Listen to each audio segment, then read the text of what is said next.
It seemed that even the sky turned red from the amount of blood that had been spilled, and the city looked as if it was in hell. And despite all this, the mysterious character was the only one who remained upright compared to the others.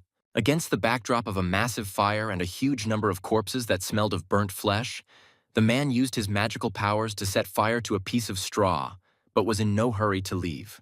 The magician seemed to know that the matter was not yet completed, and behind him he heard heavy but at the same time quick steps that were only getting closer. In a terrible, hoarse voice, something that no longer resembled a human being rushed towards the magician with a knife and screamed that he would pay for what he had done. Despite its body being mangled by fire, the creature staggered towards the man, raising a knife and even trying to say something about the torment that lay ahead. The magician rose to meet the enemy face to face and even praised him for the courage he showed before his death. But there was no sign of mercy here. When there was very little time left before the skirmish, the guy prepared his hand instead of a weapon and said that he had one last request for the ghoul, after which he shot fire at him, leaving no chance for survival.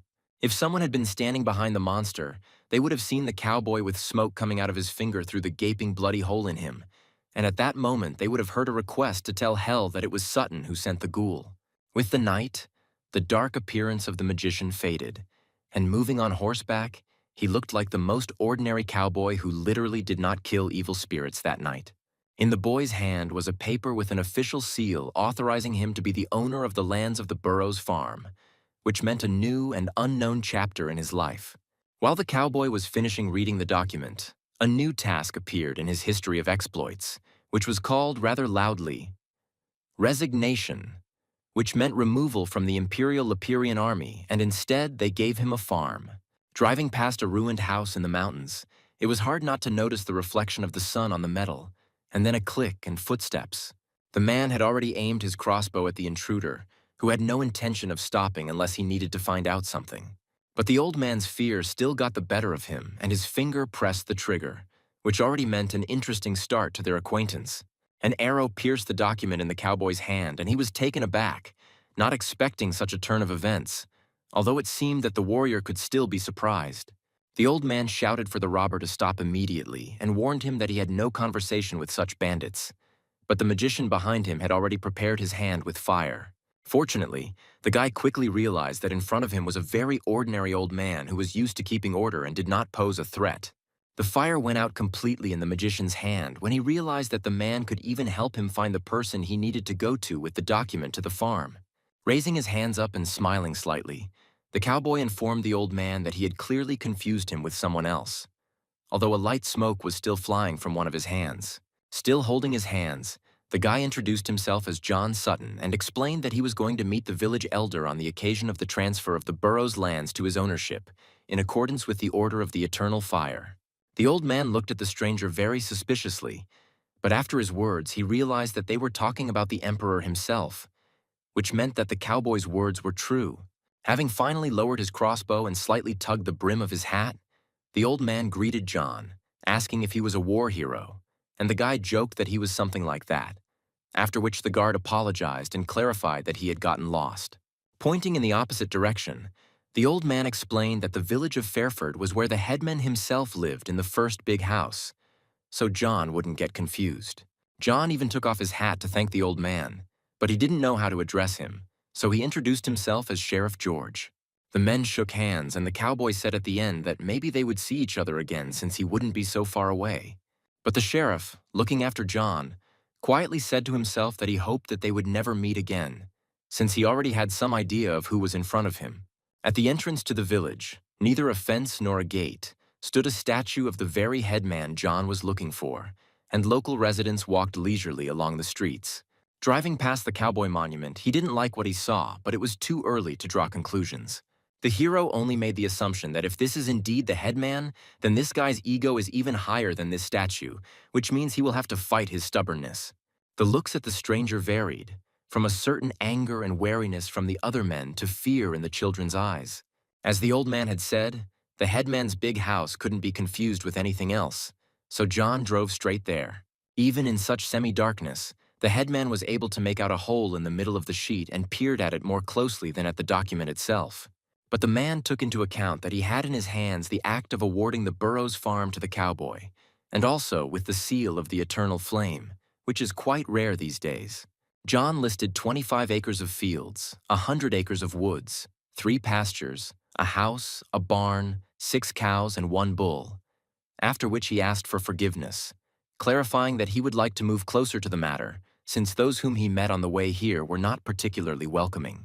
The headman laughed loudly and confirmed that one can get used to that very unfriendly crowd, especially here on the border. Jonas Halden extended his hand to finally introduce himself properly and said that he could simply be called Jonas. The magician shook the headman's hand in return and noted that he did not at all resemble the statue at the entrance, but in his mind he was in no hurry to draw conclusions. The man pointed to the photo and explained that the statue was in memory of his father, who had passed away several years ago, and that all they had in common was the same name. Jonas looked at the document again and became a little sad, telling the cowboy that his father was a veteran of the magical wars, just like John, and then added that he was grateful to the eternal flame, which ended this. Returning to the matter, the elder clarified whether the hero really wanted these particular possessions, since it was possible to place him in safer lands. John, without a drop of doubt, firmly replied that even if this farm did bring some troubles, he was still determined to live there and would cope with the problems. Jonas heard the answer and said that in that case they could leave right now so that the cowboy would have time to get settled. The magician became curious about how Jonas's father became the village headman, so on the way to the farm, he started the conversation first. The elder was not against talking, so he began by saying that his father had served in the army as a forward scout in his youth, and despite this, had managed to live quite a long time and had retired after the battle on the Torrens Plains. Jonas mentioned that at the time of his father's resignation, the old king was still there, and yet the eternal flame rewarded his father to the highest degree and appointed him head of the village. But John did not believe that anyone survived on the plains, because 10,000 soldiers died there in an instant. The village headman confirmed that the tragedy was caused by cursed mages, and the father himself even told how they were attacked by someone who had awakened a huge wave. But by pretending to be dead and sticking an arrow into his armor, he was able to swim to safety. Looking down, Jonas shared that he was glad that magic was illegal, because in his personal experience it only caused problems. But at the same time, his father was the first in the city to die under strange circumstances. John supported the conversation and the headman himself by noting how his father was able to live a long life, considering that in those days everyone was called up for war. Approaching the farm, the magician expressed his hopes that the farm was still good and was immediately shocked by what he saw ahead. There were already some people standing on the cowboys' territory, and they weren't in the mood for a warm welcome. John looked at the headman like an owl, and there was no need for questions anymore, since the poor fellow understood that if he didn't solve the problem, it would appear on him. As the men approached the group of people, a serious conflict was already flaring up between 3 healthy guys and a girl, behind whom the boy was hiding, and no matter how she defended herself, they still insisted on some kind of deal with the Wolf King. John remained sitting on his horse for the moment when the elder jumped off and immediately rushed towards the locals, shouting the name of the girl, Ellie. Jonas asked if the girl was being threatened again, but those idiots didn't care who was coming to them, and they continued to insist that the ragamuffin wouldn't get a better deal. Apparently, the gang leader came quite close and laughed in the girl's face, cynically asking if they were really threatening her and if she felt in danger. Without any fear in her eyes, Ellie briefly made it clear that she was rather sick of a bunch of idiots, so they could keep their stupid fantasies to themselves. Without thinking twice, the thugs rushed at the girl and the boy like mangy dogs on the command of their leader, and they didn't care that the headman came up from behind and warned them that it would be better for them to leave the unfortunate ones alone. One of the bandits, continuing to hold Ellie's hand, disrespectfully noted the appearance of the all-powerful leader who turns up his nose because of his daddy's victories. Everyone shut up very quickly when the air was pierced by the smell of smoke and John's voice, which asked point-blank what everyone was doing on his property. The highest forehead, just like the headman, disrespectfully answered the stranger that they needed to resolve a couple of issues. The magician briefly warned the bandits that they had a couple of minutes to get their asses off the site and resolve their issues elsewhere, or else their bodies would be displayed for all to see like garden gnomes. Immediately after addressing the mongrels, John asked Ellie if everything was okay or if there were any problems. The girl, not accustomed to this kind of thing, treated the stranger like she did other rude men, so she snapped that she had no problems. The cowboy heard the answer and calmly turned around and said that in that case everyone could resolve their issues here while he unloaded things and looked around. A lot of quiet questions flew at the stranger's back about who the hell he was and why the hell this was now his domain. And the most difficult ones became interested in what garden gnomes were. A very dissatisfied voice of the owner was heard from the barn about where his promised cows had gone. The bandits remained silent, but they already understood that this guy would be a pain in the ass for them, so they needed to think about what to do next. The boy, not afraid of anything, shouted loudly to John that the freaks had stolen their cows last week, and yet he and his sister had taken such good care of the animals. At this point, Ellie was truly scared, not for herself, but for her brother, and asked Ben not to say anything else.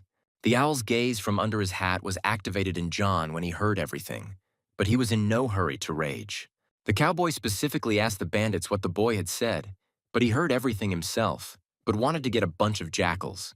Ellie also realized that things were bad, so she intervened and explained as best she could that her brother was still young and had said stupid things, and asked her not to hold a grudge against him. That same big guy confidently said that children loved to make up all sorts of nonsense and didn't understand who was approaching him and that it was better not to joke with him. John realized that they considered him a fool here and no one was going to admit to anything. So he came up close and said that he heard everything quite clearly. The magician gave the bandits one last chance to confess what they had done to his cows. But the big guy still joked that he didn't know what had happened. It was no longer funny for anyone when the bones in the hand began to crunch, and the one who had been impudent just a moment ago was already screaming with a frantic cry. John decided to reinforce his understanding of how to and how not to communicate. So he twisted the bandit's arm a little more, and the decibels of the squeal increased several times, after which the poor guy fell to his knees with crooked fingers. The bandit was crying, sweating, and snot-filled, but John calmly leaned over and asked for the cows to be returned to him. The magician specified that he was giving 3 days for the cattle to return, and did not even explain what would happen if this did not happen. Despite the fact that there was only one person in the house, a rather pleasant smell of freshly cooked food was already coming from there. While John was focused on the book, Ellie and Ben stood behind the open door trying to quietly discuss what to do next. Ben was terribly worried that they would now have nowhere to live, and asked Ellie to do something so that they would not be left without a home. The girl carefully straightened the collar of the boy's disheveled shirt, and taking a deep breath, addressed her brother softly but with a hint of heaviness in her voice. Ellie, putting her hands on Ben's shoulders, admitted honestly that she didn't know what to do next, but at the same time she was confident that they would cope with temporary difficulties and everything would work out. The boy was too scared to listen to his sister, so he continued to say anxiously that things would not be okay and that he didn't want to stay with Jones again. But this stranger, as it turned out, was some kind of soldier. John, hearing people whispering about him, addressed the girl by name without looking up from his book. Ellie responded to the stranger's appeal with uncertainty in her voice, and John asked why the boys had settled here, since the headman hadn't mentioned the owners, and the farm itself belonged to the Burrows. The girl explained that Burrows had died, and someone needed to look after the farm so that it wouldn't disappear or be stolen. From her look and tone of voice, it was clear that Ellie was uncomfortable remembering what had happened to them, but she said that Jonas had taken pity on her and her brother, considering that half the city had been destroyed by the Leperian army. To say that John was shocked is to say nothing, because he was directly affected by this and it was difficult to believe these words. But suddenly a candle lit up on the table by itself, the fire of which was still connected with the story that Ellie told. The candle flame penetrated John's vision into his memories, so for a moment he froze and did not move. The soldier remembered how he actually stood in the middle of a burning city, carrying out his mission, and at that moment he had no thoughts that he could harm anyone except his enemies. Behind the ruins, during the battle, a surviving victim hid, trying to pretend that she no longer existed so as not to be burned alive like everyone else. The poor girl's eyes saw too much blood and cruelty, and the screams from that day were forever imprinted in her memory. John looked at the candle as if enchanted, realizing who was standing in front of him now and how this would further influence the situation. Because among that inner cold flame with which he killed his enemies, a feeling of guilt appeared. The magician extinguished the candle as quickly as if it were another enemy on his path, interfering with the course of his thoughts and actions. Still silent, the cowboy stood up from the table with a heaviness in his body and soul, but sitting any longer would have been even more unbearable. Collecting his thoughts, John headed towards the stove, since despite his harsh training, no one had canceled the meal. The mass of feelings that fell upon the man very heavily, but it flowed into words of apology and regret about what happened to the girl and her brother, so he offered his accommodation at the hotel. John explained that he would talk to the headman about finding another place to live for himself, but at the same time asked the girl to let him have the cows and the bull. Ellie was shocked by what she heard from the stranger, but she immediately refused because she saw the seal of the eternal fire, which meant that she and Ben needed to leave, otherwise the bandits would return. Gritting her teeth, the girl said firmly that they were already leaving, and at that moment Ben wanted to cry and get angry, and he tried with all his might to persuade his sister to stay. The ice in John's heart had already broken when he asked for forgiveness, so continuing to cook, he suggested that the girl stay at least for this night and think everything over carefully, since he perfectly understood their unexpected situation. Ellie's head was already foggy from the amount she had experienced that morning, so it was more because of her brother that she agreed to the stranger's offer. After adding the last ingredients and stirring the dish thoroughly, John covered the cauldron with a lid so that the food would cook faster. The cowboy froze again, listening to the now familiar hissing sound. Only this time it was no longer him or his magic. Ellie and Ben were still standing at the threshold, so John asked them not to be shy and to go inside because chasing away the previous owners would be at least impolite and at most stupid. The lid of the cauldron clanged and the smell of freshly prepared soup intensified several times, as did the appetite of those present, and nothing brings people together better than hot, tasty food. John, as expected, generously poured food onto plates and served them to the guests, and Ben, almost jumping for joy, thanked the mister without even trying his cooking. The magician continued reading the book and at the same time ate while Ellie mostly watched, and Ben devoured it with both cheeks so that it could be heard throughout the whole room. The joyful and grimy child, with genuine delight and a clean plate, praised the cowboy's food and asked where the gentleman learned to cook like that. Feeling a bit awkward, John hesitated, but replied that he had learned to cook from books and that he did indeed have a housekeeping manual in his hands. Ben read the title of the book slowly and syllable by syllable, but with great interest and just in case, asked again whether he had read it correctly. Without waiting for an answer, the boy was horrified by the fact that the gentleman did not know how to take care of a farm, and yet he bought it, and again, without giving him a chance to answer, he rattled off that even he knew how to do it. Ben was worried that the mister would plant the seeds in the ground and they wouldn't even sprout. But John, without taking his eyes off the book, briefly replied that serving in the army was much more difficult. The boy easily agreed and already jumped out from behind the table because he noticed the toy, but asked what kind of soldier John was, which made Ellie laugh and the cowboy felt even more awkward. Another would have already asked the boy to shut up, but the magician replied that he was the warrior who lived long enough to retire and now asked a counter-question about where Ben learned to read, since this is a rarity for Lepierre. Already captivated by the game, the little boy still replied that it was Ellie who taught him to read, since she herself really loves books, but he is not particularly interested in it, since it takes a lot of time. John shifted his focus to the girl and admitted that such a hobby was impressive, and she shared that her grandmother, who was special in her own way, taught her to read. The magician agreed that everyone definitely had secrets and finally put the book down to tidy up after the meal. Ellie helped wipe the table, continuing to share that she really missed the smell of a good book, while the cowboy carried away the plates, and Ben was busy with his most important thing, namely, the game. The girl couldn't resist and picked up the book, explaining to John that they were tight on money right now, but he listened silently and continued cleaning. The magician did not react to the girl's revelation, but instead simply said that the journey today had been quite long, so it was time to rest. The house became dark and quiet, and only the wind howled outside the window, occasionally raising sand from the ground that scratched the glass. Ben had the deepest and most carefree sleep, while John and Ellie were wide awake as thoughts swarmed in their heads like bees. The soldier's rough and cold insides made themselves known, and he was no longer glad that he had exposed his back to strangers, because he had no trust in anyone. Ellie, in turn, also did not believe that such a terrible guy, out of the kindness of his heart, allowed her and her brother to stay and was clearly already planning something. John's body and thoughts were spinning like a top and did not allow him to sleep or calm down, since he had already gone so far that he thought that those guys were not thieves or even spies. The girl also remembered the seal of the eternal flame and understood that something like this could not be given to a simple soldier. Two adults jumped up like clockwork with the single thought that someone wanted to kill someone today and suspected each other of it.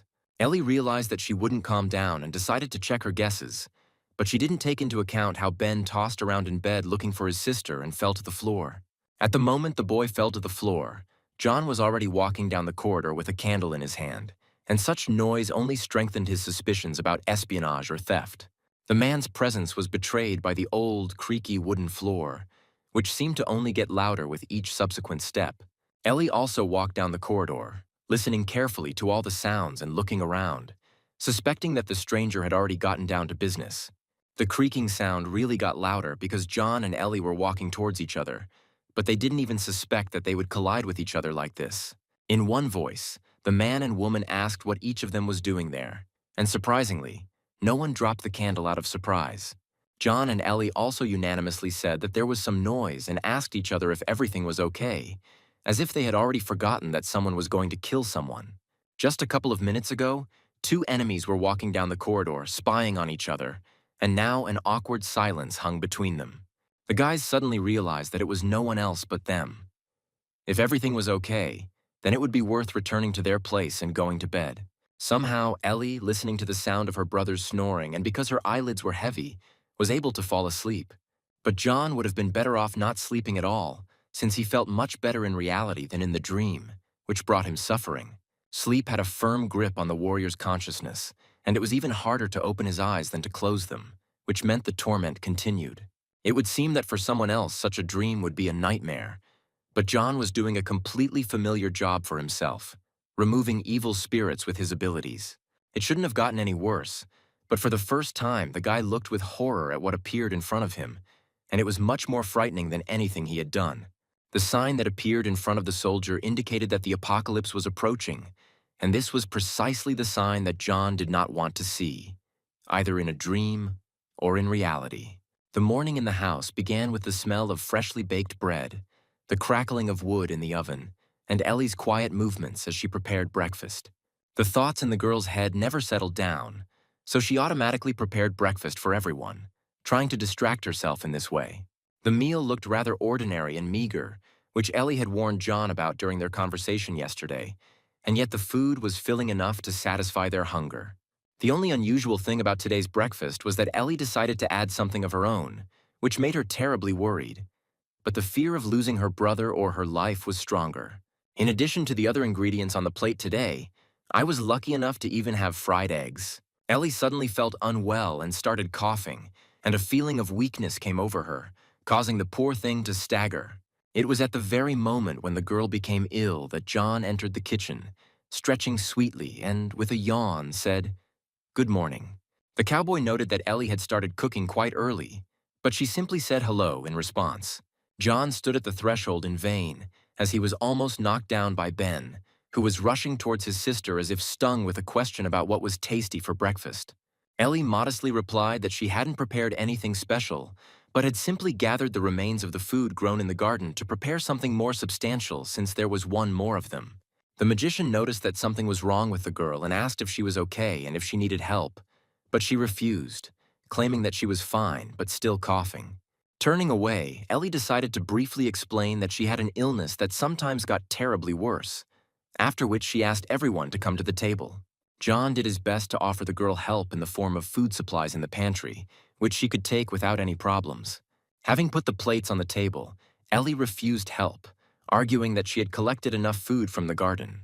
The guy was in no hurry to eat, but carefully looked at what was on the plate without saying a word. John cast a suspicious glance at the girl, and the poor thing took such a heavy and loud sip from nerves that one could already ask if she had slipped something. But still silently, the magician began to eat breakfast as if nothing had happened, and he started with homemade cheese. Ben, as always, was ready to eat everything on the plate while John tried to cut the food with a knife and fork. When breakfast was over, Ellie offered to show the soldier around the farm since the area was very large, and Ben shouted out that he would feed the horse. John, finishing his piece of bread, thanked the girl and the boy, acknowledging that their suggestions would be of benefit to him as a newcomer to farm management. The plate was empty, and only the crumbs reminded Ellie of what she had done and how the tension now hung over her. The thoughts of everyone who was in the house at that moment were much louder than the silence that reigned there, except for Ben, because he voiced his thoughts as they were. The first place the company headed was a barn, the size of which was impressive. The cows and bull had not yet been stolen, but for the soldier it was a matter of time to return the cattle. Unfortunately, there weren't enough hands to repair such a good building, but there were always hands to empty it. Ellie explained that she and her brother would have been happy to at least somehow fix the roof themselves, but they never got around to it because of other concerns. John approached where, apparently, there had been cows not long ago, but still asked the girl if his guesses were correct. Ellie confirmed the soldier's thoughts, explaining that the cattle really were there until Whale took them, and thanks to those cows there was milk every day, which meant more food. The girl also told about the presence of a vegetable garden, or rather its remains, near the barn, since the bandits had torn it apart when they stole the bull and also yesterday during the conflict. John became curious about where exactly the bull was, and the girl pointed to the exit and suggested looking at the distant pasture where the animal was located. In the yard, the girl pointed to the withered grass behind a very flimsy fence, calling it a vegetable garden. Ellie was offended not because the harvest here was always low because of the soil, but because the bandits destroyed even such hard work simply because they felt like it. An important point from the girl's words was that at the moment, in general, everyone is poor in food, and, in addition, although the magical wars did not affect this place, spells still poison the lands. To understand, John asked when the pastures had last been cultivated, and the girl said that it had been about 3 years ago, and after that they had begun to lie idle. Ellie sighed heavily and admitted that she and Ben would have been happy to plow the land, but they couldn't find anyone to pull the plow. The girl realized that this was enough to pour out her soul to the one she was seeing for the first and last time in her life, and finally asked the soldier to take care of this farm. Ellie also asked to give her and her brother a couple of hours to get ready, and by noon they would leave the area, after which she turned around and headed towards the house. Ben clenched his fists and reluctantly trudged after his sister, not looking at her and no longer being capricious, since he understood that the law is the law. John silently watched the departing people and at the last moment sighed heavily, realizing that he might still regret his own decision. The brother and sister stood rooted to the spot after the cowboy asked them to stop and listen. Ellie and Ben didn't yet know what exactly they would be told, but the moment the stranger called them was already a shock for them. The magician immediately played his trump card and explained that he would not just need a plow, but specified that they would need a new plow. Ellie already understood that her brother might break loose and run away in his joy, so she put her hand on his shoulder and explained to John that they could help him with the plow in the city. But he said that this was not what he was talking about at all. It was difficult for the guy, but he said that for now, running the farm was really hard for him, and considering that the guys were taking care of this place, it was hard for them to leave it, so he asked if they would stay in exchange for helping him with the farm. Ellie again said hesitantly that she should think about this before agreeing. But Ben's eyes, hands, and heels were already burning, and he shouted that he would be able to feed the horse every day now. The boy was ready to feed an entire herd right now, just to stay in Ellie. But it was still difficult to make such a decision, even for the sake of caring for his brother. The girl figured it out quickly and set a very good condition for John in the form of protecting her and her brother from the Wolf King and his bandits. For a warrior who killed evil spirits, putting a gang of bandits in their place was a trifle. So he shook the girl's hand and made a deal. In order not to put it off for too long, the cowboy immediately suggested going to town to get a plow and start putting everything in order. But the girl and her brother hesitated and did not joyfully follow the soldier, as they had their own problems on this matter. John noticed how the guys hesitated and asked why they were standing still and not doing what they had wanted to do for so long. Ellie very carefully tried to explain that there had been several recent incidents after which she and her brother were trying not to stick their noses into the city. And Ben, as always, voiced what he thought about the horrible murders, about the bodies twisted into knots and the severed heads. John agreed with this rather coldly, but his questions did not decrease, and he did not insist. It was already difficult for Ben to stop, and he continued to talk about the rumors that people were saying that this was either the work of a magician or a witch.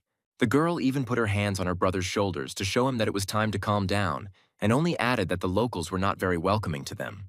The next moment, Ben started to say something about the lack of class and people's suspicions of Ellie herself. But the girl immediately covered the boy's mouth and cut him off, saying that it didn't matter. John didn't go into details, but his gaze became the same as when he first met everyone on his territory. The man drew certain conclusions for himself and decided that they would have time to get a plow. But in the meantime, they needed to get food since there would now be 3 of them here. Ben was delighted and thanked the mister for everything he had done for them and was going to do, and the girl was also happy about the changes. After some time, the magician was already in the thick of the forest, having gone in search of food as he had told the girl and her brother. Looking around carefully, John felt that the mana in these places was much stronger. The cowboy felt the power of mana through his powers, which he was able to activate here, away from prying eyes. Finally, the soldier could release his energy not only as a weapon in his hand, but also feel its power in general. Energy overwhelmed the magician, and he no longer looked like an ordinary person, as his eyes were also filled with fire, and from the outside he looked like a demon. The mana in this place was so clean that the cowboy realized that he could easily restore his own too. Also, one of the conclusions from the magician's feelings was that these places did not at all resemble war-torn wastelands. John did not forget his main mission to get food and went further into the dense jungle, since it was more likely that there would be some kind of living creature there. And indeed, behind the next bushes there stood a rather large deer, calmly eating grass on the lawn. It was necessary to act very quickly, otherwise the prey would disappear in an instant, so the magician made one precise jump. The deer immediately noticed the approaching threat, but did not even have time to move. The last thing the animal saw was something bipedal and fiery in front of it shouting, "Hello, dinner." John grabbed the massive animal by the neck with one hand, and after a heart-rending squeal, the crunch of bones was heard. The deer fell dead, and smoke was still coming from its neck, and there was a smell of burnt wool. But John was calm about using the spell, because he was sure that the eternal fire would not do anything. Although the magician's scoreboard showed something completely different.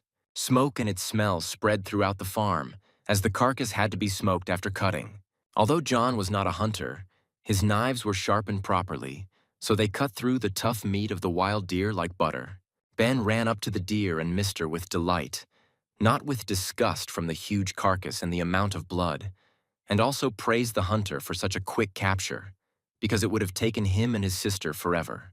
The magician wasn't particularly generous with words at times, so he briefly replied to the boy that over the years he had learned to get food so quickly, and from this, the young man's admiration grew exponentially. Unfortunately, as John expected, the boy's questions did not decrease, but only increased, and this time he was interested in knowing whether the mister was dangerous, since his sister said that the soldiers of the Eternal Flame were dangerous. The cowboy decided again not to talk, but to show, so he silently threw aside the same knife with which he had cut up the carcass. The weapon hit the target squarely in the center and lodged itself deep enough that living flesh would not have had a chance to survive. Only after the hit did John decide to point out that he seemed dangerous, but Ben was only glad about it and immediately asked how the mister did it and if he had a class, because now he also wanted to be able to throw knives like that. The soldier took a spare knife from his boot and explained to the boy that if he practiced throwing, he could become a thief. But that was not enough, since going through the ceremony was also important. Ben was not at all embarrassed by any of the cowboy's words, because he was already determined to try throwing a knife. John handed the boy the weapon, but at the same time asked him to be careful and admitted that his sister was right that being a soldier was a dangerous business. The young man said that he understood everything and simply swung the knife as if he was about to throw a stone. In principle, the window glass really did break as if it had been hit by a stone, but only an inexperienced squire could have managed to stab it with a knife like that. It's unclear what Ben was more afraid of, but John certainly had nothing to say here, since the guy simply ended up in the wrong place. The only conclusion John came to was that now, in addition to the basic things, he would need to learn how to change a window, and most likely not just him, but Ben too. The magician finished his work and went out to ask Ellie if she needed help while she was collecting dry grass. John held the book in his hands, explaining that he had just read something in it and would like to test himself in practice. Ellie didn't expect such a quick return and asked if they hadn't managed to catch anything, since people return from hunting after sunset. The soldier reported that the deer had already been butchered and hung in the smokehouse, which surprised the girl even more, but she thanked him anyway. Ellie wanted to say something about being allowed to stay, but John interrupted and said that it was a given, since he had appeared out of nowhere and didn't care about the decree, since the farm wasn't really his. Although the girl was still tense when she was next to the cowboy, She was touched by his words about the fact that the resolution was not as important as the peace and safety of her and her brother. Having noticed the book, Ellie asked if the man really thought that the book would teach him how to run a household and hoped that he at least didn't learn about soldiering from a book. John already doubted whether the book really helps, and the only argument was that it was handed over along with the decree, and, moreover, now he is already in charge of gardening. Quite abruptly and unexpectedly, and perhaps even boldly, Ellie snatched the book from the magician's hands without saying anything. Instead of a stack of papers with letters, the girl handed the cowboy a bag of seeds and a shovel and then gave clear instructions to plant the seeds. Poor John had never been so confused in any of the battles. And now, giving in to the girl, he admitted that he had not yet read the chapter, but had only just begun. Letting out a nervous laugh, the former war hero admitted that he had probably taken on too much, which the girl did not quite understand. It was time for John to be surprised. So Ellie, with complete confidence and a smile on her face, asked a little sarcastically what the cowboy would do here without her. An exchange of pleasantries ensued, so the magician decided to mention the hostess's love of books, as his brother had said, and said that in that case he had a couple of good copies with him, and they were lying in his bag by the bed, so she could safely take them and enjoy them. Ellie was already delighted with this news, and when she heard that the books were not about housekeeping, she even beamed in anticipation of such a long-awaited moment of immersion in some story. The setting sun painted the clouds in bright pink and orange hues, and John continued to help the girl in the garden, and she decided to confess her conclusions that the cowboy was not like other soldiers. Wiping the sweat from his face, the hero supported the hostess's conclusion and concluded that in that case it was good that he was no longer a soldier. The conversation went further, and Ellie noted that the soldier still had so much to do and whether he would regret such a pension. John wasn't in the mood to complain in general, so now he briefly replied that he hadn't thought about such monotony. Quite unexpectedly, Ellie took a notepad and pencil out of her pocket and suggested that the cowboy make a list of what was needed for the farm and that they would definitely be able to get it. The owner decided to start with the barn, and the magician already understood that if this was only a list for the barn and there was still a lot of other things, it would take a lot of time. Ellie wrote down the most important things, such as wood and a plow, and continued to think about what else she might have missed. The list might have ended there, but the soldier added something about a new window while he was already thinking about what he would say about it. The girl added the new window to the list, and only then asked why the new window was needed if everything was fine with the old one. Ben responded to his sister by continuing to practice throwing knives at a target, but now no longer near the windows. The hostess immediately understood everything and didn't even try to find out from the cowboy how the boy got hold of a weapon. When he was drawing up the repair plan, he was more interested in the burn scars on Ellie's hand, and he simply thought about it and asked directly.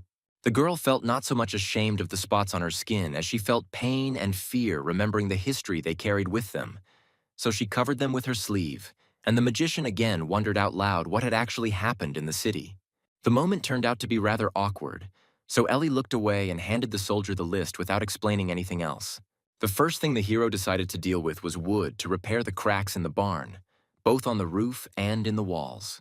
The next day, John actually went to the same forest where he got the deer, but this time he needed to cut down a tree, and it was a revelation for the magician that mere mortals do this with an axe, which means it is very long and tedious.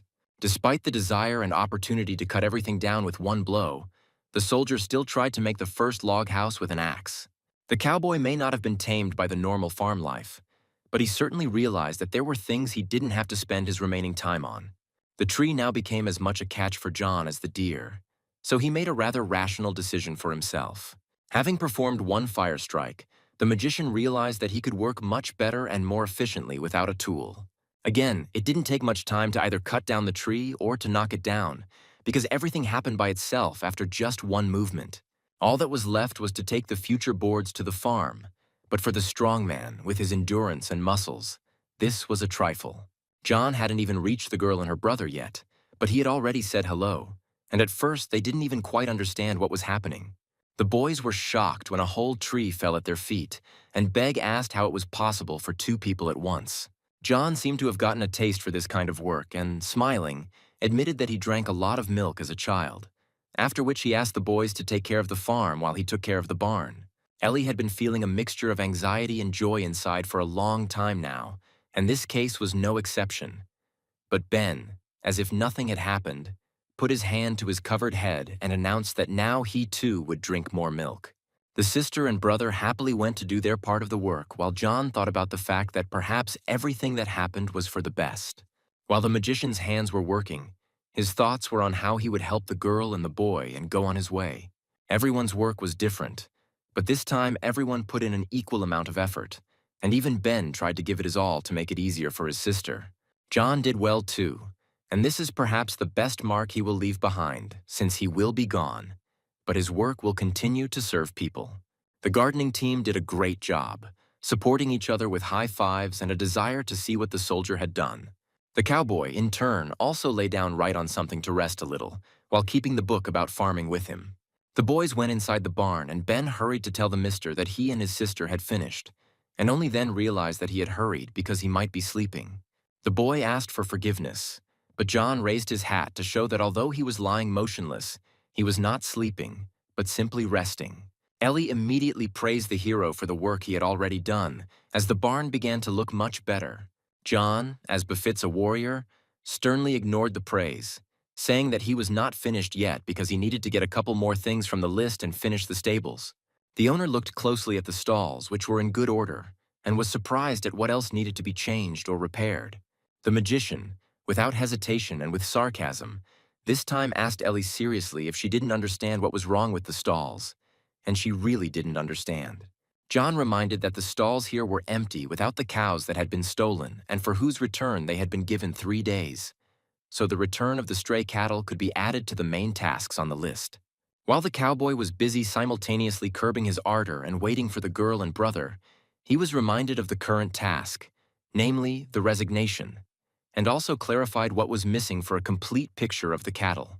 John himself knew very well that there weren't enough animals on the farm, and remembered that the bandits had 1 more day to return the cows. Otherwise, he would move on to the more fun part. The magician almost got caught in front of the boy, because when he ran up very close, he noticed that it had become quite hot, and the last tongue of flame had just disappeared behind the man's back. John couldn't find anything else to answer except that it was summer now, and Ben had already switched to the fact that in that case he should hurry so as not to miss the sowing time. The cowboy was glad that Ben was still somewhat absent-minded and did not ask questions about the change in temperature around him. So he approached the horse and asked the boy to call his sister to show him to the city for a plow and other things. The young man turned his head from side to side, forgetting about what was happening in the city. But Ellie was already sitting with her head down in order to attract less attention. The boys jumped down to get some food while John asked for a hint where he could find a forge. Ellie pointed further towards the street and explained that the blacksmith would be on the left side behind the hotel. Thanks to the sign on the side of the house, it was difficult to make a mistake when looking for the forge, so the cowboy did not have to travel far. John didn't care that a girl was working in the forge, but instead he came in, said hello, and immediately began to explain that he needed a plow that could be pulled by an ox or a horse. The girl introduced herself as Garrett and shook the new buyer's hand, immediately clarifying that this was the very owner of the farm. The magician responded sarcastically, saying that rumors spread quickly here, and also introduced himself. Garrett explained that it wasn't a matter of rumors, but rather that everyone was keeping their ears open after the recent horrific events, to which John clarified that they were talking about bandits or murders. The girl was a little puzzled that the new guy already knew some details, so she decided to brush it off a little by saying that she was trying not to scare the clients. The magician, without mockery and from his own experience, said that a city without crime is not a city and everyone has their own, but he could not understand whether everything was really that bad here. Handing over the piece of paper, Garrett confirmed that things in the city were indeed ugly, as hysteria had spread among the people due to the witch, and it had reached the point where citizens were asking for imperial knights to be sent to them. The ad mentioned the murder of 9 people, and the clue was the symbols left at the murder scene. But after reading even the first line, John immediately said that he was not afraid of magic or witches. Garrett asked a rhetorical question whether the soldier was going to settle here and immediately answered that their city was not the best choice. But the cowboy still said that he planned to stay, so he heard friendly advice to take care of himself. The girl also couldn't ignore the fact that, according to Jonas, the cowboy was suspected of being involved with the Wolf King's gang, and John, unable to bear it any longer, asked if there was really nothing else to discuss. The girl admitted with complete seriousness that there really was nothing more to discuss. But after thinking about it a bit, she still remembered the recent visit, or rather raid, of a couple of adventurers. The magician took this news into account and asked if they were mercenaries, since he had heard that most of these individuals were former wandering soldiers with a sick head and a thirst for profit. Garrett became much more interested in taking care of the order, so she clarified that the plow would take several days, or at best a week, and asked if they needed anything else at the same time. The cowboy immediately laid out a list of carpentry tools from a large cleaver, spare parts for an outdoor stove, nails, 2 wheels for a cart, lintels, and glass for the windows. Just in case, he checked if there was anything for what he was told he would definitely need a week.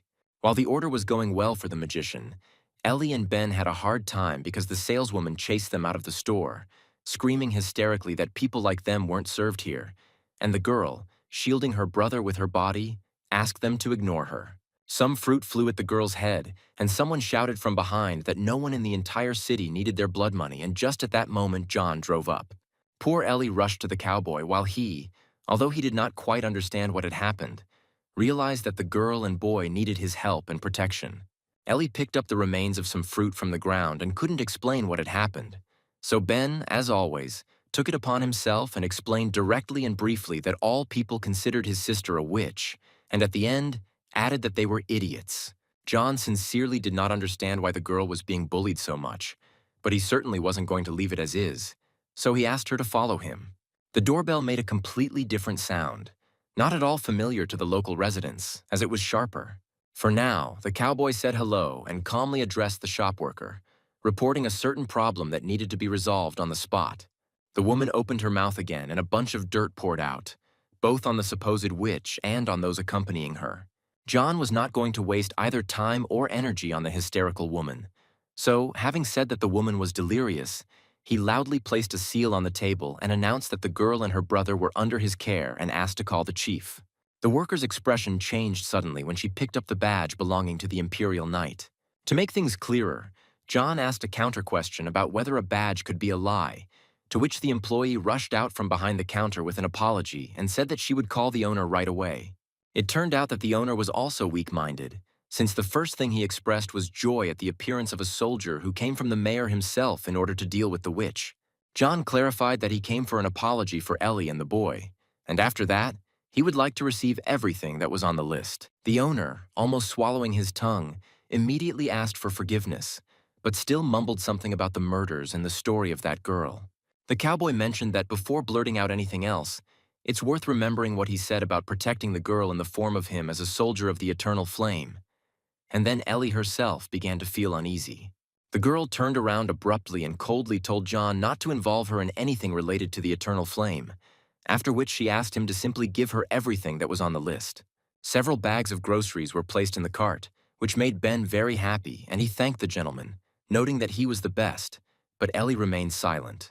The girl turned sharply and in the same cold manner thanked the cowboy, but at the same time asked that this not happen again, and he, at a loss for words, agreed. Ellie repeated out loud what she had heard in the shop, namely about the Imperial Knight of the Eternal Fire, and clarified sullenly that this was no ordinary soldier in front of her, because people like him were mage killers and witch hunters. John got a little nervous from the way the girl could almost see right through him and decided to turn it all into a joke about how, even if he was already retired, even if Ellie really isn't a witch, she's already started to give herself away by asking the soldier if Jonas had sent him after her, and he immediately said that nothing of the sort happened, especially since he knows the girl isn't a witch. For the first time, John admitted that he would finally like to create something instead of destroying it, and added that the eternal flame is not what everyone imagines it to be. And besides, he left at the first opportunity. Once again, silence and tension arose between two people with their own stories behind them, and all because both were not telling the whole story. Ellie asked if the soldier needed anything else, after which she immediately clarified that she and Ben would handle this alone. John was not going to find out anything or contradict, but said that there really was one more place that needed to be visited before leaving, and asked the girl not to do any more mischief. Without joking, Ellie said that she could not promise the stranger not to cause any more incidents. The magician headed towards the saloon with heavy thoughts that things couldn't get any worse, but they still happened. Having entered the bar, John even considered this place decent despite some drunks, and decided that he would catch his breath here and then look for a place to spend the night. The man approached the counter and, turning to the bartender, remarked that they had a pretty good hotel, to which he was told that this was indeed the case, and that safety could be guaranteed thanks to Sheriff George. The cowboy remembered hearing about the sheriff's name and asked if there were many like him here. But the bartender replied that there was only one, George Wells, and he was just on his way to lunch. Just when John was thinking to himself that a meeting with the sheriff would be very opportune now, the doors of the saloon suddenly swung open loudly. At the threshold stood those very adventurers who were on everyone's lips, and they introduced themselves as warriors of the Red Coral, and since they were new to the city, they were looking for a place to stay for the night. It is not surprising that the first person the visitors approached was John, and they even asked him for directions, but he explained that he was not from around here. The grinning gang leader had already hinted that he didn't need any trouble and simply wanted to talk to someone a little more welcoming to the locals. But the mage immediately said that if the person in front of him wasn't the one who answered to the emperor, then he wasn't interested. The leader moved towards the exit and made a loud comment about the soldier's rudeness, and a little more quietly called him a damn bastard, and just at that moment the sheriff came in. A glass of beer had already been prepared for Mr. George, but the first thing he asked was whether these were those stray dogs again, which the bartender confirmed. The sheriff placed a friendly hand on John's shoulder and praised him for driving away the jackals even faster than he had, only to hear that the hero did not particularly welcome such lawless people. The bartender clarified for the sheriff that adventurers come once every couple of days and ask about the mage's tower. But John also heard this, and even so, the man explained that this rumor is as old as the world itself. The cowboy wanted to resolve everything directly since the sheriff was here, and said that he wanted to report the theft of the cows and even knew who stole them, to which Mr. George said that he knew this local joker Whale. Mr. George asked if the young man would write a statement, but John rationally replied that there was no need for this, and instead asked for contact information. The sheriff warned that he doesn't like lynch mobs here, but since the hero is brave enough to go to the lair and politely ask for the cows to be returned, it's located in the mountains west of the city. The old man also asked the soldier to be careful with Javier because he was the Wolf King, and John, to clarify, asked if he had a class and learned that the king was a wolf tamer, so he should think many times before getting into this shit. Finally, George said one more important thing about the fact that bandits don't come into the city, but if a guy comes to the lair, he's a dead man there, or at least an easy target, so you need to be careful. The old man saluted and said that it was nice talking to him, but duty calls, as he needs to keep an eye on those adventurers, which John, as we first said before meeting, said. The cowboy decided to dig up some more information and asked the bartender if Javier was really a big shot, and the worker confirmed that he was one, at the very least, because he had 1,000 wolves, even if it was just rumors. Suddenly, shouts were heard from the street asking someone to stop doing something, and the first thing John thought, judging by the voice, was that it was Ellie. The cowboy ran out again in time when the poor guys were now being pelted with stones right in the middle of the street. John gritted his teeth and realized that this time the whole city would have no problem if it became necessary. Imagine the warrior's shock when he saw that it was not adults but children, and under the leadership of some big guy who were throwing stones at Ellie and Ben with passion and cruelty. The next stone should have hit the boy straight in the head, but Ellie, shouting loudly, "Enough!" hit the cobblestone with a stick as hard as she could. The young boys, having heard enough of the adults' nonsense, immediately shouted that the witch was using this broken stone to cast a curse. Ellie noticed that John was getting closer and asked him not to come any closer as he would only make things worse. A very brave fool shouted menacingly that with the help of the soldiers' fire they would burn out magic throughout the world and through a stone. Never before had John so regretted that he had not managed to do anything or at least somehow anticipate the enemy's next move. The moment was lost, and a cobblestone thrown with a rather strong hand flew straight at Ellie's head, and now John had to hold on at all costs so as not to incinerate everything here to the ground. Flying up to the girl and the boy and shielding them from the blows with his body, the cowboy warned, verbally for now, that everyone should move away from them. The law-abiding citizen did not like how the Knight of the Eternal Fire defended the dirty witch, and now called John an enemy of the Empire. Like a shadow, the magician appeared next to the fool in the blink of an eye and slightly corrected the information that the enemy was now just taking his sword out of the holster. John raised the Liburiac in front of him with one hand and explained that the eternal flame had ended the war against magic. so it was necessary to filter the words that flew out of his dirty mouth like that. The next movement was to throw the body into a barrel of water and hit it directly, which spoke of the magician's rather strong self-control. John addressed the children just as sternly and, pointing his finger to the side, warned that they had the opportunity to run away if their lives were dear to them. The little rats scattered in different directions, even managing to ask forgiveness from their commander, who almost drowned in the barrel. The boys hid, and only then began to whisper fearfully about who this stranger was, and there was no answer to the question. But if he threw Mr. Tanner, who has a class like that, then it's terrible. John no longer cared about the idiot who was climbing out of the barrel, and he went to help Ellie, holding her so she wouldn't fall. He had little intelligence and a lot of strength, so the idiot rushed with shouts and a sword at John and Ellie, and she shouted to the soldier to be careful, but it was already too late. The cowboy moved the girl away from himself so that the sword would not hit any of them, but judging by his bullish strength, the freak was not going to stop at one blow. The fool, gritting his teeth, growled at Ellie that he was a fighter for a just cause and would not simply look at a dirty witch like her.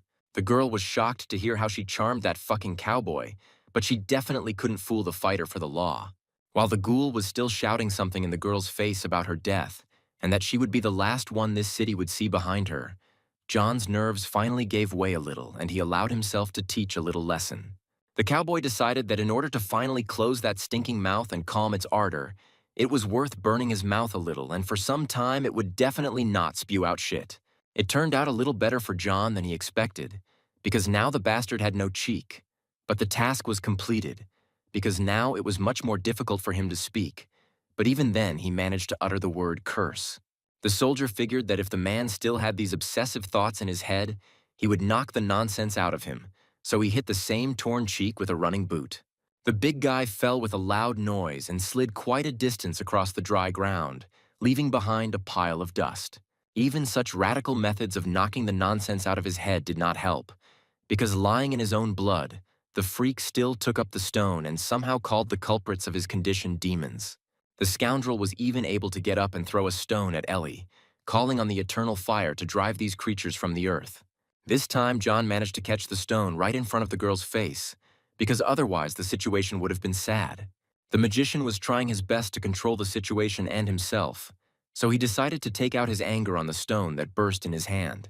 The idiot's bloody cheek stretched even further from the simultaneous understanding and misunderstanding of who was in front of him. John warned the man that if he still valued his tongue, it would be better to hide from sight. But in general, he could attack again. But just in case, the soldier came close enough to grab the idiot's head and clarified that the stone was much harder than the skull. Finally, a note of fear was heard in the voice, and from the mouth came not more shit, but words of forgiveness and a plea for mercy. John repeated the words about mercy, distorting them as if reminding him that he was trying to explain to a fool that it was better not to go where it was not necessary, after which he pushed him. The man fell, but the soldier stepped on his ribs and still agreed to stop this nonsense. The cowboy, knowing that they were looking at him and hearing him, said loudly that this resident would be a living reminder and warning about how not to treat people if you don't know the truth. The children began to shake in general from the current situation. But for the rest, the magician mentioned that everyone is like fools. They see a speck in someone else's eye and don't even notice a log in their own. A woman, just as crazy and hysterical as the man lying on the ground, was running towards John, and it became clear that they were married even before she screamed to remove her hoof from her husband, which made the soldier feel even more disgusted. With maximum cynicism and sarcasm, the cowboy called the fool without a cheek a tough guy and added that it was he who was endangering children by inciting them to throw stones at the witch without knowing the truth. The poor woman screamed that the stranger had almost killed her husband and had already swung her hand at John. But it is unknown what saints kept her from doing so, because she would have been lying next to her husband. Like a red rag to a bull, the cowboy used a rather caustic response to the attempted murder of the woman's husband and said that the witch would have actually killed him by now. Looking into the mad lady's very soul, John continued to explain that her husband would have died a painful death because the witch would have cursed him by flaying him alive and making sure that his flesh was eaten away to the bones. A little more, and the woman would have foamed at the mouth, but the soldier slowly and confidently repeated that she should be glad that Ellie was not a witch. While leading Ellie and Ben away, John gave the woman some sound advice about reining in her bull so that he wouldn't do anything like that again. The cowboy took the boys to a hotel where a worker kindly gave them a first aid kit and began to take care of Ellie as best he could. But the first thing he said was that maybe they really shouldn't have been taken along. The girl didn't pay attention to her injuries and didn't seem to listen to the magician, but only repeated that everything had only gotten worse, including the rumors. Now John definitely wanted to hear at least something that was considered true, and at the same time Ellie's theory about why the rumors had gotten worse. The girl began to explain that all the residents thought that she was to blame for the death of a young girl who died a couple of years ago. And Ben added that all the residents were idiots because they thought that Ellie seduced the headman with magic, although he was ugly and her sister was beautiful. The frank conversations went much further than necessary, and the sister asked the boy to be quieter and certainly not to talk about everything here. John asked if it was true about the headman, but not about magic and temptation, but about the fact that Ellie liked him. The girl pointed out that, unfortunately, the elder's sympathy was true and immediately asked if the soldier was afraid of the rumors he had heard. The magician presented a compelling argument that all those people were still alive, which meant they were just talking. And he also explained that he could sense mana and that it wasn't enough to prove that there was truly a witch in front of him. Ellie smiled for the first time since the incident, exhaled and was happy with such conclusions. And John clarified that, unfortunately, he does not know healing magic, but he has skills in field medicine. Ellie admitted that she was surprised that John, as a soldier, knew at least medicine because she was sure that the only function of the Imperial Knights was destruction. The cowboy decided to lighten the mood and said that he had something for the guys because he was leaving tomorrow to return the cows. Ellie John handed her a knife and offered to show her a couple of techniques, but she was still shocked and simply thanked her. Ben wasn't left out either, but unfortunately, when he asked if he would also get a knife, he was refused, and the argument for that was the broken window in the barn. The boy was terribly upset when he saw the hammer, but he just hadn't found out how good this weapon is if you know how to use it. John even went on to joke that the hammer was needed primarily so that if Ben broke something again, he would now help fix it. But the young man was delighted. Sweetly stretching and yawning quite loudly, the magician was glad that the morning of a new day had arrived as never before, because today was the very moment to go visit the Wolf King. Ellie had just prepared breakfast and was already carrying plates to the table. But John went to the exit, and when asked if he would like to eat, he said that he had more important things to do, and besides, it was easier to deal with problems on an empty stomach. Just in case, the girl asked if maybe they shouldn't go to the lair because there would be no time for jokes there. But the cowboy smiled and said that he would return before his breakfast got cold. Going outside, John held his hat because it was quite windy, but this would not have been a hindrance, but on the contrary, it would have helped. Ellie voiced her doubts that the soldier really understood who he was going to and to return the cows. Ben didn't ignore his sister's thought and added that the gentleman really wasn't particularly bright, even though he could read, and it was good that the cowboy himself didn't hear it. John went into the barn before the road because he was thinking about going on horseback, but considering that the cows had already been stolen, he decided that walking would be much faster. The cowboy smiled to himself, flexed his arms, and admitted out loud that he might be a lousy farmer, but he certainly knew how to slaughter chickens. Racing with the wind, the magician moved faster, even without a horse, and used his energy as if it were jet propulsion.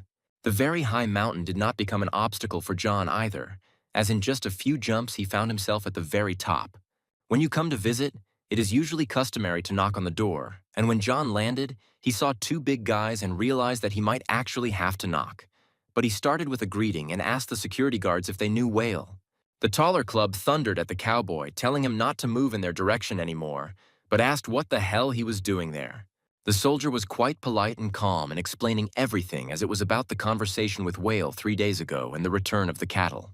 The guard did not refuse the stranger, but at the same time threatened that now it was necessary to find out what Whale himself would say about this meeting, and also added that the stranger was lucky that the king of the wolves had left. Otherwise, he would have already been fed to the pack for coming without an invitation. While the tall guard went to call the bandit, the short one pointed his spear and ordered John to stand still, but he simply shouted after him that it would be a good idea not to hesitate, as there was a risk that breakfast would get cold. The entrance to the Wolf King's domain alone, from a bird's-eye view, looked like it was some kind of castle.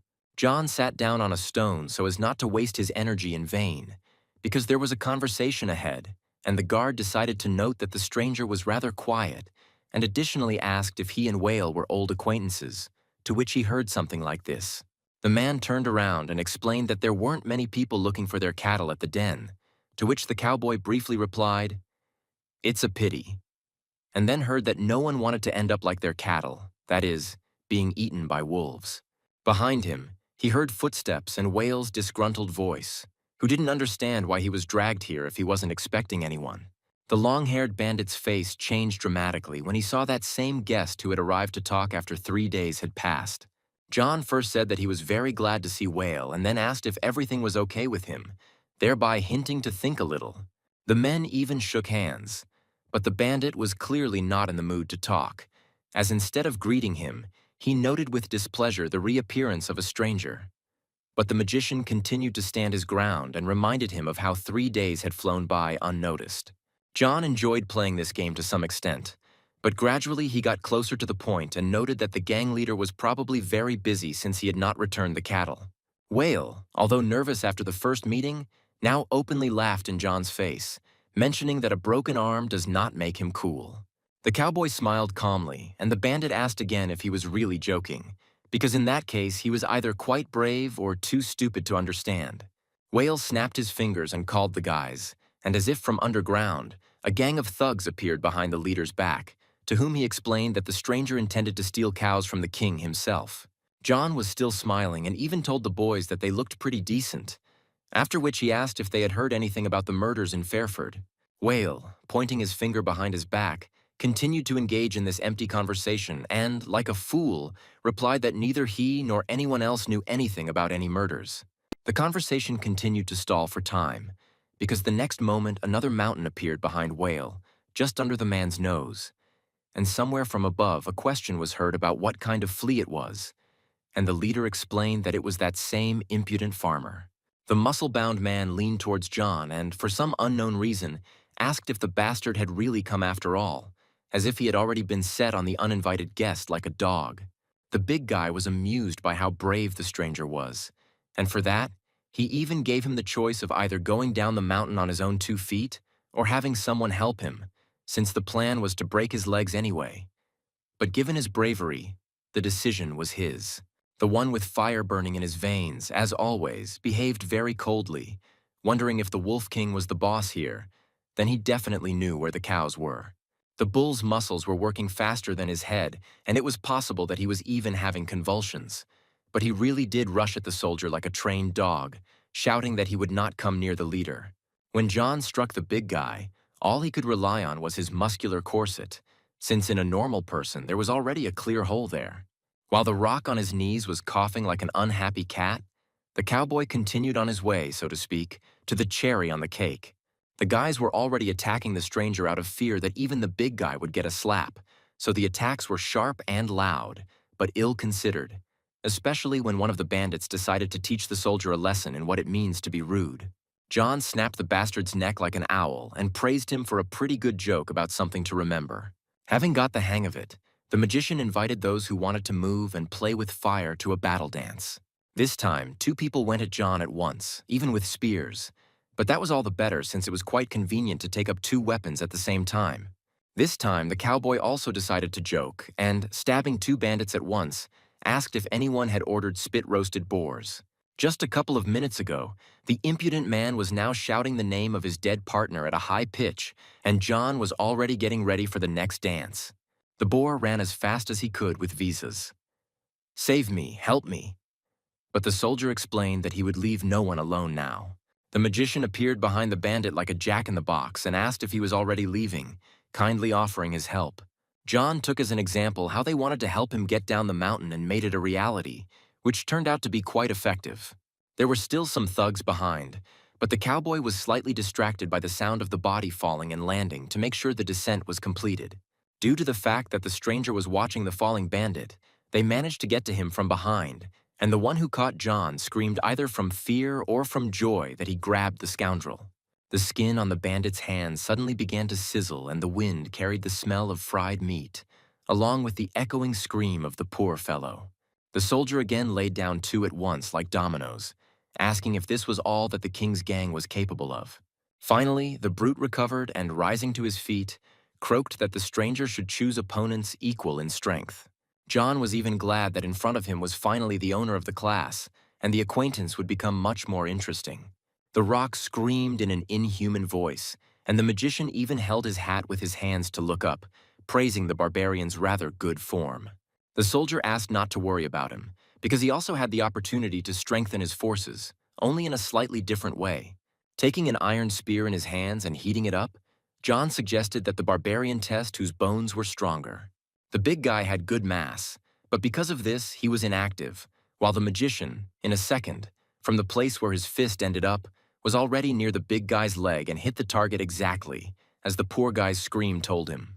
And again, while the cowboy made the jump, the barbarian only had time to turn his head back and see that same flea with a spear flying towards him. The rock clearly didn't like this kind of corrective massage, because he was screaming furiously, but there was no escape route. They say it's true that the bigger the cabinet, the louder it falls, which is what happened to the biggest and most formidable of all the bandits in the royal gang. Whale was certainly not the cherry on the cake, but he was also a pretty good part of the whole composition, and it was to him that John headed after throwing out everything unnecessary from his hands, because he came to talk after all. For some reason, the leader was shaking as if from a fever, but it was just that same stupid stranger who considered himself too brave after breaking the arm of one of the bandits who was heading towards him. There was already a decent-sized yellow puddle under Whale, and his body was shaking as if it was about to fall apart into pieces. John came up close and reminded that he would still like to talk and then take his cows and bull and leave peacefully. While the cowboy was negotiating with Whale, and it was desirable that his breakfast not get cold, Ben had already managed to eat his food, and seeing that his sister was not eating, decided to help her, not taking into account her bewilderment due to his young age. The boy was happily devouring his second portion of breakfast, but Ellie decided to now ask him directly whether he thought they had made a mistake. Ben looked like a hamster with his cheeks stuffed with food and still had to answer the question in such an awkward position. Ellie asked in more detail what her brother thought, whether they could trust the soldier since he starts fights with the most ferocious bandits and used to be one of the Imperial Knights. Ben shrugged his shoulders and agreed that the warrior could have a very dark past, but argued that now he was making some kind of bets, which meant it didn't matter anymore, especially since he was most likely a corpse lying near the king's lair. Ellie slightly corrected the boy that John was not making bets but had retired, but he continued to enjoy the food and was not particularly upset that he had made a mistake. Suddenly, someone knocked on the door quite persistently, and the girl tried to convince herself that it wasn't the one she was thinking about, but intuition can never be fooled. Jonas was standing behind the door, and Ellie wasn't particularly happy about such a guest, compared to whom a cowboy might now be a much better option. The headman tried to smile sweetly, but it looked rather creepy, especially when he called Ellie darling and said that he came to discuss something. The poor thing already understood what the conversation would be about and tried to close the door, shouting for the 100th time that there would be no move. But the old fart turned out to know better where she needed to be, because here she was definitely in danger. The girl pushed the door with all her might to keep Jonas out, but he dug in his heels and began to slander John as someone who was clearly planning something bad, and immediately heard in response that the headman was no better. Now Ellie understood why the headman had settled the cowboy with them, and Jonas, meanwhile, had managed to get in. But the girl armed herself with the first thing that came into her hands and heard something resembling manipulation in the form of the fact that rumors about witchcraft could be dismissed. The girl held a broom in front of her and asked Jonas to kindly return to where he came from. But the old man continued to convince her that the soldier was a stranger who had broken in and taken over the house. Ellie reminded the headman again that he was acting just as disgustingly now and showed him with a broom that it was better not to come closer, and in general he shouldn't be here because no one let him in. And Ben went and blurted out that Jonas was a freak. Someone poured cold water on the old man after the boy's words, and for the first time he realized that he had gone too far, but he argued that he was trying to help. Jonas went to the table and began to speak more quietly, but at the same time continued the conversation about how Ellie did not understand what she was giving up. Sitting down in the cowboy's place, Jonas still had the opportunity not to touch his breakfast, which was indeed still warm, but the scoundrel had other plans and he continued talking about how normal soldiers retire. But this one will fight to the end. Taking a fork in his hands, the elder, trying to press on the sore spot, concluded that the warrior apparently still enjoyed killing. Ellie played it all out beautifully and cut off that even if the soldier was a murderer, given the rumors that the headman spread that she was a witch, John would most likely be her best match. The girl warned that if Jonas thought his status would save him, she would still tell people what a scumbag he was. And Ben again chimed in and threatened that the cowboy would kill the old man for eating the eggs. The old man wiped his mouth and agreed for now with the girl and the boy that he was wrong, and asked to convey his apologies to John. But then he complained about how difficult it is to be the head of the village, since there is not even time to cook. Ellie was already fed up with this performance, and snatching the plate from under the asshole's nose, she sternly told him to get out of here. To make it clearer how the girl was feeling, she smashed a plate of food on the floor with all her might.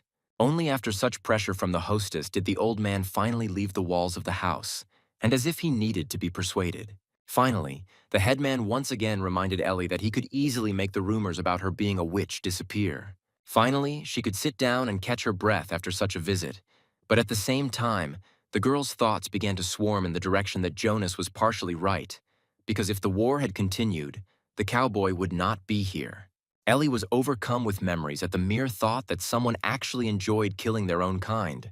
The picture came to life before her eyes as if it were yesterday, and as she delved deeper and deeper into it, the girl could already hear the cracking of wood and bones. And then she remembered the smell of burnt flesh. Clinging to life in every possible way, the poor fellow searched under the rubble during the fire for at least something to hold on and not die. The apple she found was not just food for Ellie, but rather salvation and even a kind of hope. The survivor's whole life flashed before her eyes, like an arrow that hit the apple and flew back to the ground. Ellie warned the woman with fire-red hair and a crossbow in her hands not to come any closer, but she only laughed. The creepy lady was happy to find a living person, as she was lucky enough to kill the girl personally. But before that, she warned that she obeyed only the eternal fire. Ellie stood in the middle of the destruction of corpses and fire without a weapon or suitable clothing. But she still continued to tell the scoundrel that she better get out of here because they had already destroyed and killed enough without leaving anything behind. But she insisted on the order. The beast pointed a crossbow at the girl, clarifying that until she killed every last mage, her soul would not be at peace. This was the moment of understanding for the poor fellow that there really are those who not only enjoy killing, but who sacredly desire it. And the fact that there might be ordinary civilians in front of the knights does not interest them. The bastard was approaching his victim, but Ellie was not going to give up and pulled the bloody sword from the body, listening to how she was just a target for the Imperial warriors. The girl held the sword in front of her and was ready to fight to the end, but she was not going to become a target at any cost. Ellie looked at her reflection in the blade of the sword and realized that something strange was starting to happen to her. The crossbow was loaded and ready to kill, and on the other side of the weapon all that was left was to pull the trigger to carry out the order. There was a click that meant either the end of life or the beginning of something new, and it depended on Ellie. With the click of the crossbow, Ellie returned to herself again, and in order to clear her head of heavy thoughts, she began cleaning up the broken plate. But the understanding that somewhere there are still people who obey orders did not leave my head, which means that bloodthirsty killers still walk the earth. And the most terrible thing about all this is that John could be one of them. Like a bolt from the blue, Ellie was distracted by the loud sound of a cow outside the door, and she seemed to sink back to the ground, and for some reason felt much lighter than when the headman came. The girl could no longer stand the oppressive thoughts and flew out of the house like a bullet and found an incredible picture on the street of John lying on the ground and the cows not giving him peace. The cowboy allowed himself to fool around a bit, but when he noticed his mistress, he shyly cleared his throat and rose from the ground, shaking the dust off his clothes.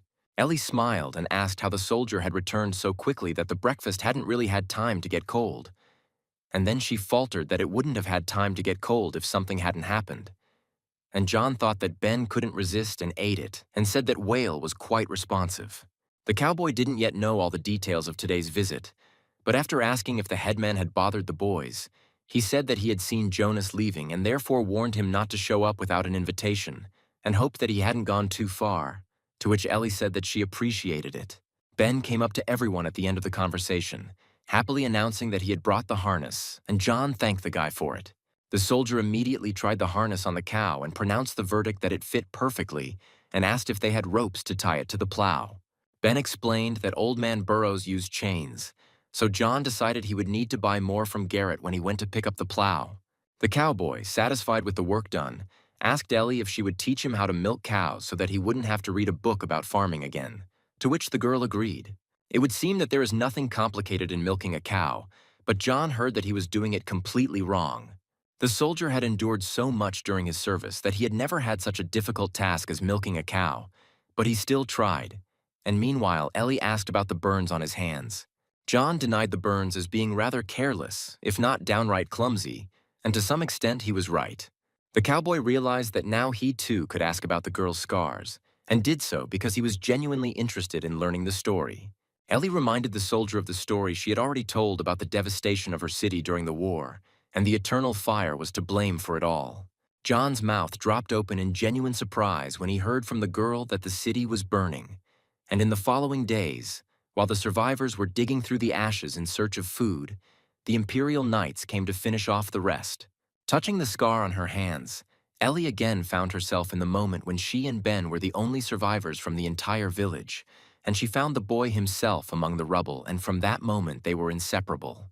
The story shocked the magician, and to make sure his hearing was working properly, he said out loud once again that the Imperial Knights had come for the civilians.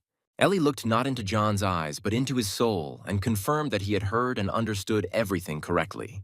Picking up the knife given to her by the soldier, the girl said that one day she would definitely do everything possible to reach the eternal flame. It was easy to guess that Ellie planned to repay the killer in the same coin that his knights had done, namely, to destroy the freak once and for all. John finally got an update in his quest history about completing the mission, namely, returning the cattle. In addition to the fact that the task of returning the cattle was completed successfully, as was the overall life on the farm, John also saw what he saw in his dream. But on the contrary, because there the apocalypse was approaching, while in reality, on the contrary, it was retreating. The magician, as always, was in his usual meditation, wondering what he should do next if he had already brought everything that was possible to the maximum. Regardless of the situations the war hero has already gotten himself into, he would really like to have instructions on what to do when his skills have already been improved. John clearly understood that whoever came up with this game definitely knows how to keep their mouth shut, because none of the locals even guess what's really going on. A new task appeared in the system: growing wheat that can survive under any conditions. And this angered the cowboy, because just yesterday he only learned how to milk a cow, and what irritated him even more was that his doom points began to increase. John clearly remembered that for all 15 years that he had been living in this world, the glasses had not moved, and then suddenly they started, and he still had not learned a single spell. But if you think about it, he was a completely different person before the incident. Before his life changed 360 degrees, John remembered that evening down to the smallest detail, how he went on a foray into the forest with his brothers and listened to the eldest tease him that he wouldn't last even a minute in the forest. The boy already had a strong character back then, and after calling his older brother a moron, he explained that he loved fresh air and that he wouldn't be scared of a worm because he loved insects. Something beeped behind the young man, and his brother asked if it was the console he had taken with him into the forest. The older brother saw through the little one, and, having knocked him to the ground, mentioned the words that someone was going to have a good time together without Igor, to which John agreed and said that he would now hide everything in the tent. As is customary with most brothers, John couldn't go to the tent without quietly calling his elders clowns, but even in this there was something cheerful and familiar, not malicious.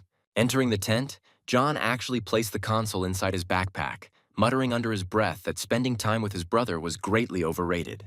Suddenly, a bright symbol appeared behind the young man, and a sound that could not be described in any way. And the first thing John asked the guys was what it had just been. But no one responded. It was a good thing the guy went into the tent to put the console back in place, because when he came out, he found himself in the middle of a winter battlefield where there were a bunch of corpses and warriors fighting among themselves. In front of John's eyes, one of the soldiers was pierced by an ice sword, leaving him with no chance of survival. Considering that the guy was literally just sitting in the forest next to a modern city, the first thing he asked the dying man was if he was okay. But he immediately noticed the one who killed the soldier. The dying man realized that the boy was clearly a new face in the game, and while he still could, he said that he had been called to fight for Lepiera and that since he had to do this, it meant they were losing. Poor John, in shock, even started to say something about how he knew how to provide first aid. But the soldier was already holding out some kind of scroll and, smiling, The young man confirmed to himself that he really was new here, just as he himself had once been called here many years ago. The warrior asked the boy to take the scroll and explained that this was the thing that some they were fighting for, and perhaps it would help the new guy more. John didn't like what was happening at all, and he started screaming into the air in panic about where he had ended up and how to get out of here. The answer to the young man's question was given by the same owner of the ice weapon, who explained that the only way out of this world is death, and John cut off that the soldier's killer was in front of him. The gloomy guy advised not to mourn the warrior, since for those summoned like them it was a game, and asked to give the spell. John opened the scroll and didn't find anything intelligible, but he was horrified that because of this, the scumbag killed a man, to which he warned not to touch the spell, because it was worth more than 10 pathetic lives of the brat. Being generally stubborn, the young man disobeyed the killer and touched the scroll, which became the beginning of the story of a warrior who immediately achieved the achievement of learning a new spell, Fireball. John jumped up and warned the freak not to come near him, but he didn't notice that there was fire burning in his hands. Only when the guy shifted his focus and stood up straight did he see 2 flames coming from his palms. The gloomy guy nevertheless came close and immediately put his hand on the young man's shoulder, explaining that in front of him was someone who had the potential to become a magician, which meant he could go with him for initiation into a certain class. John mentioned that the killer had just taken a man's life and was now calling him along, and immediately a chill began to flow from his hand down his shoulder, turning into crystals, causing pain, while at the same time the scoundrel explained that murders were a necessary routine. The villain removed his hand and added that the kingdom would not conquer itself, after which he asked the young man if he would join him and extended that very dangerous hand to shake. John didn't think for long, and with all the strength and courage he had, he really shook the stranger's hand, but only on his own terms. The sound of melting ice was difficult to confuse with anything else, and the unfortunate man's eyes opened so wide that they could even fall out of their sockets from the pain he was experiencing. The handshake was so strong that no matter how hard the victim tried to free himself, nothing worked, and he simply burned alive. The corpse was burning on the ground, and John stood in shock at what he had done while his achievement history was spammed with level-ups. A knock on the door brought the soldier back to reality just as he was thinking about Ellie, who deservedly wanted to kill the eternal flame. The girl entered the room immediately saying that she would like to open the windows in the whole house because it had become quite hot. In connection with where John had just been in his thoughts, he looked at Ellie and imagined how her city was smoldering in fire, and the thoughts about who he needed to tell about everything and give the scroll to pulsated loudly in his head. For a second, the magician saw, instead of a living, smiling girl, the one who was hiding behind the burnt remains of houses as the only survivor. Ellie noticed that something was wrong in the soldier's gaze, and it was as if he had fallen out of reality. So she asked if he was okay, but John came to his senses and immediately said that it would be a good idea to open the window. The cowboy apologized and didn't lie that he was quite deeply immersed in meditation, since he can only restore mana by breathing it during concentration, and Ellie apologized for interrupting this process. John approached the girl when she opened the window, after which she reminded him that today they needed to go to Garrett for a plow, and this surprised the magician, so he asked again if the guys really wanted to go to the city with him, to which Ellie said that it was easier to do with him. The cowboy rode into town thinking that he couldn't bring himself to tell the girl everything because he didn't want to destroy what had finally begun to be built, but he decided to ask out loud about the local residents, namely, whether there was anyone else in the valley, to which he heard confirmation. Ben corrected his sister, saying that she forgot to mention the Grimms and Spectres, but Ellie asked him to speak more quietly about such things and reminded him that they don't exist. John was interested in what the boy said, and he asked to tell him everything since they were still on their way. A boy with a frightened face and complete seriousness told about the Grimms with flat faces that are the size of a house and skin like stone, and that feed on small children, and about the specters that are not ghosts, but disappear, and because of them you can get lost in the forest. Ben told John not to listen to Ellie because he had seen both the Grimms and the specters with his own eyes, to which the cowboy briefly replied that it was interesting and jumped off his horse with the words, "We've arrived," to which the boy was offended, realizing that they weren't even listening to him. Garrett was already meeting the customers, and there was a plow standing next to her, and she also reported that everything ordered was ready, and John thanked her for her hard work. Ben was still sulking, but the magician apologized for arriving so abruptly and leaving just as quickly, but he hoped for understanding on the part of Garrett, since they still needed to stop at other places. The stop on the way home was a grocery store, and this time Ben was so upset that he didn't even go with everyone else but stayed in the cart. Everything went smoothly with the grocery shopping, but this time both the owner and the saleswoman looked like they had been shit on right at their doorstep. When the guys went outside, Ellie immediately asked if the cowboy had seen the faces of the people behind the counter as if they had seen a spectrum, and John supported this joke, saying that it was more likely that the owner and the saleswoman had imagined a witch and a knight. The soldier expressed his joy that Ellie and Ben agreed to his help, to which the girl sarcastically told him not to get used to it. John shared that he would like to plant wheat using the new plant, but the girl said that she had never seen how this crop was grown, since before there was only corn, and plus she was a little afraid whether the wheat would survive the winter. The cowboy opened the book, which had already helped him in many ways, and replied that the management claimed that the wheat would survive the winter. From the way Ben grunted, it was clear that bringing the bull was a difficult task for him, but he still managed, declaring with his throat that he had brought a workforce. John looked at the beautiful animal and was overcome with an irresistible desire to name the handsome fellow Ferdy. While the magician was stroking the bull and preparing him for work, Ben ran towards the house, shouting that he would help his sister unload the cart.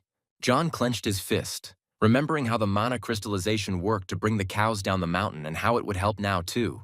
A red crystal appeared in the cowboy's hand and he showed it to the bull, after which the latter immediately opened his mouth, wanting to taste such a delicacy. The magician didn't know completely whether he understood the animal's reaction to mana correctly, but he thought that probably all living creatures love it. The bull turned into a tool not only for work but for anything, and John happily said that now he could definitely hitch up the plow and get to work. Ellie only had time to look after John's sparkling heels and Ferdy's hooves, realizing that the matter would end before it even began. Ferdy plowed the land better than any combine, but the one who had to lead the bull didn't know how to do it properly, so it turned out to be a lumpy first pancake. The girl's heart bled when she saw what had happened to the garden because it was the first time she had seen anything like this in her farming. John was pleased with the work done and, leaning on the bull, said that he and Ferdy had worked hard and done it. Ellie wasn't going to lie and immediately told the soldier that all the furrows they had tried so hard to make were so crooked that you couldn't look at them without tears. The girl sighed heavily and said out loud that now it was clear why the cowboy was keeping them here, so they needed to earn their keep as quickly as possible. John asked again if the owner really meant to say that the work he had done had not turned out very well. Ellie looked at the cowboy with her fox-like gaze and said that the work was not only not very good, it was done terribly. The girl approached the bull and asked what he thought about this, and he moaned, which could be jokingly regarded as confirmation of the words about the poor work. But Ellie still said that he would now show how to do it right. The evening sun was warm and made it possible to finish the work while a conversation between two people could be heard from the farm about how someone had never seen an ox plow. Although John wasn't yet very successful with plowing, he was already milking milk at the speed of light, to which Ellie pointed out that overdoing progress isn't always a good thing. The cowboy understood what the hostess meant and asked if they had a place to store so much milk and immediately answered himself that such a question should have been asked before making so much product. And the girl also said that milk cannot be stored for more than a day because it will go sour. Ellie sat down next to him and explained that the product could be sold in the city, but no one would buy it because of rumors. The girl really knew how to run a household, considering that she immediately figured out how to use butter or cheese so that the product wouldn't go to waste, but she just didn't know if she would have time to digest that much. Ellie admitted that she didn't expect a person like John to delve so deeply into the topic of farming, because he doesn't seem like the type to enjoy it. The magician asked the girl directly who he looked like then, and he was genuinely interested to know. The next moment, something incredible happened, because Ellie gently grabbed John by the cheek and, pulling it, said that he was the one who would hate his retirement and instead would remain a soldier until the end. The cowboy smiled, admitting that he didn't really have a choice, but he wouldn't lie about the fact that retirement was actually harder for him than his service. When the girl asked why the service was easier, John explained that the war was predictable, since you either died there or you didn't, and there were no other worries. The magician also added that after the war he did not understand what to expect from the following days, which is why he developed a fear of simple life, and that this disgusting feeling will never end. John admitted that now everything has finally moved from dead center because he now needs to create and not destroy. And at that moment, Ben came running to say that the sheriff had arrived. The cowboy took a bucket of fresh milk and, telling the boys that he would sort everything out, went towards the guest's house, roughly understanding what awaited him. The soldier greeted Sheriff George, who responded in kind, but judging by the old man's appearance, he was in the mood for some kind of serious conversation. The sheriff pointed to the bucket of milk and noted that the cows had successfully returned to the farm, which John confirmed. The old man asked to come into the house and talk face to face, away from prying ears, of which there were plenty here, and the magician did not mind. The soldier wanted to set the conversation on a calmer track and therefore immediately offered the sheriff some fresh milk, but he refused because he had more important things to do. John poured the drink into the cup anyway, the smell of which had already filled the entire kitchen, but the sheriff had already begun to voice that when he explained to the guy where to look for whale, he did not want this result. The cowboy knew perfectly well what was being discussed, but he still asked what old George meant in order to clarify everything he had learned. The sheriff started with rumors about Whale and Jamal, who were found hanged on poles without clothes and in a mutilated state, which was already strange, since the bandits often returned unharmed after their pranks. John briefly replied that he did not start the acquaintance by stealing cattle that belonged to him at that time. But the sheriff continued to tell that more corpses were found near the place where the hanged people were. George went on to list that one guy was killed at the foot of the mountain and asked John to give him a reason not to arrest him, and he said that he knew nothing about the corpses and that such descriptions would more closely fit an internal showdown between the bandits. John handed the milk to the sheriff and said that now Whale and Jamal would not cause problems in the city, and asked if the old man would arrest a farmer who was trying to survive. George remained silent and in a couple of good gulps drained a whole mug of fresh milk, which went down like a drain. The sheriff slammed his mug on the table and agreed that the deaths of those guys could indeed be the work of the Wolf King Javier, since everyone knows him as a cruel scoundrel. But George clarified for the soldier that the gang leader was not thrilled with how the stranger treated his boys, and besides, they would not part with the cows so easily.